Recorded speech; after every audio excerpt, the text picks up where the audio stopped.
Okay, so I will presenting the post-operative management of the pterygium surgery.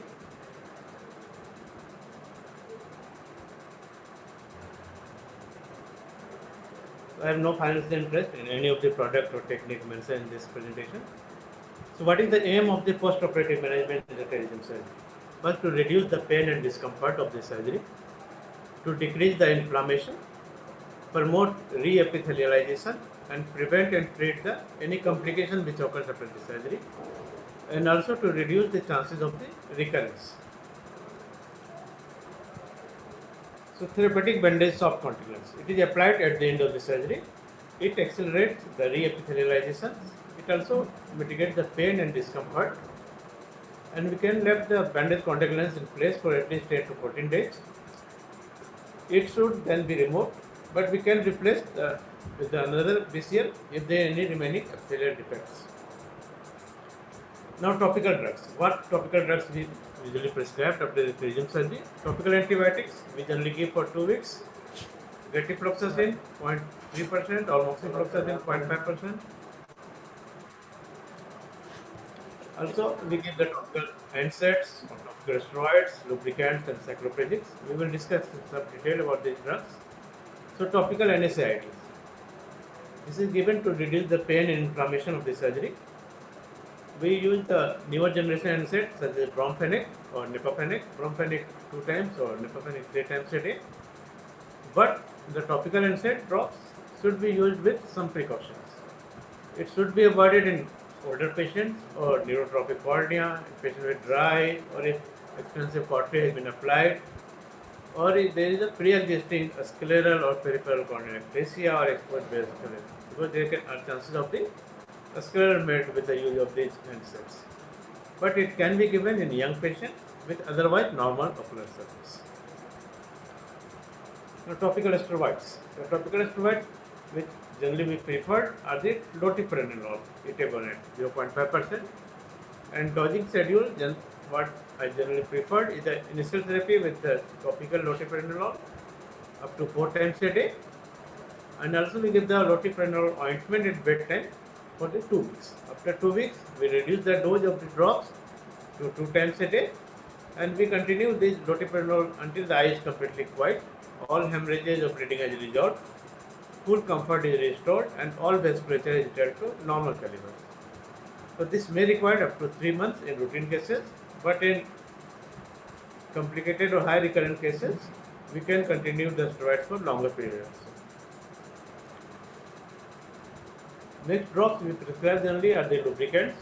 It promotes the re-epithelialization and decreases the risk of the Dehlen formation, and also provides the comfort to the patient.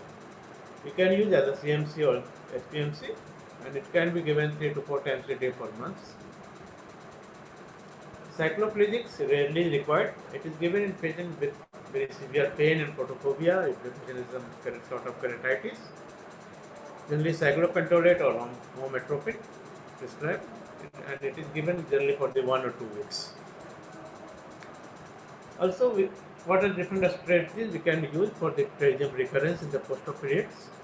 If there is a high chance of the recurrence, we can give the topical steroid with increased frequency or potency. So the higher potent topical steroids such as dexamethasone or prednisolone acetate we can use.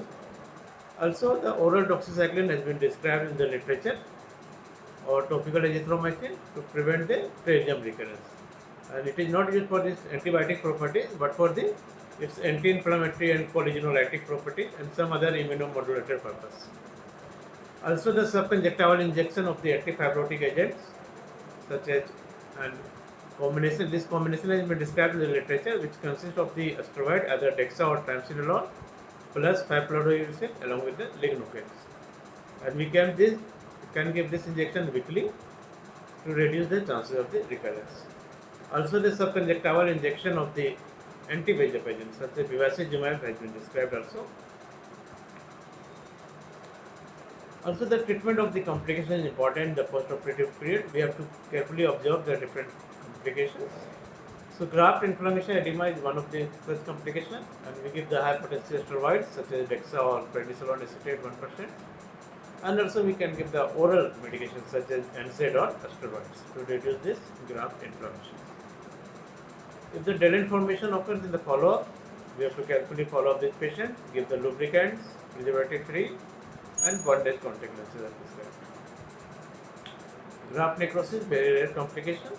Topical steroids are given initially, and then we use the amniotic membrane transplant or even the reconjunctival autograft from the other eye we can do.